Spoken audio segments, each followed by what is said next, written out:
If your verbal atmosphere is one of contempt, complaint, and criticism toward the people in your life, you are breathing that atmosphere. Your nervous system is marinating in it. Your neural networks are being shaped by it.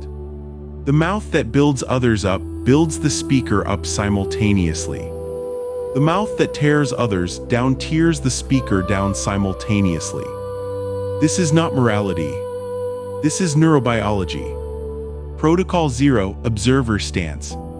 Think about the 5 people you are closest to. Think about the verbal ratio in those relationships. Are you building or dismantling? This is Protocol 5. For each of your 5 closest relationships, answer these questions honestly. First, what is the last thing I said to or about this person?